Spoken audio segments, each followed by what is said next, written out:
மாலை வணக்கம் மக்களே. இன்றைக்கி என்ன வேலைன்னு பார்த்தீங்கன்னா, மரவள்ளிக்கிழங்கு காட்டுக்கு உப்பு வச்சிட்ருக்காங்க மக்களே. இது ஃபஸ்ட்டு உப்புங்க மக்களே. உப்பு வைக்கவே அம்மா பின்னாடியே அந்த சைடில் தண்ணி கட்டிகிட்டே வர்றாங்க. வீடியோ பார்க்குறது ஈஸி மக்களே, உப்பு வைக்கிறது பார்க்குறது. ஆனால் அது செய்யும்போது தான் அது கஷ்டம் தெரியும் மக்களே.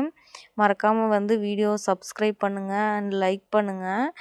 அப்புறம் பார்த்திங்கன்னா எந்த அளவுக்கு உப்பு வைக்கிறாங்கன்னா, நம்ம குழம்புல எவ்வளோ அளவு போடுவோம் அதே மாதிரி தான் போட்டுட்ருக்காங்க. இதை காட்டுற பாருங்கள். இதோ இந்த அளவுக்கு தான் தெரியுதா? இந்த சைடு இந்த அளவுக்கு தான் மக்களே உப்பு வைப்பாங்க. இது சின்ன செடி கருகிடக்கூடாதுல்ல, அதனால் கரெக்டாக பார்த்து வச்சுட்டு வரணும். அம்மா இந்த சைடு போய் கட்டிகிட்ருக்காங்க பார்த்தீங்களா, கோந்துட்ருக்காங்க, பாஞ்சிட்ருக்கு இந்த சைடு தண்ணி. எல்லா தடவையும் விட இந்த தடவை தண்ணி அதிகமாகவே விடுறாங்க. ஏன்னு பார்த்தீங்கன்னா உப்பு வச்சுருக்காங்கல்ல, அதனால் அது கொஞ்சம் கரையணும்னு சொல்லி நல்லாவே விட்டுட்டு வராங்க. வீடியோ பிடிச்சிருந்தா சப்ஸ்கிரைப் பண்ணுங்கள், லைக் பண்ணுங்கள்.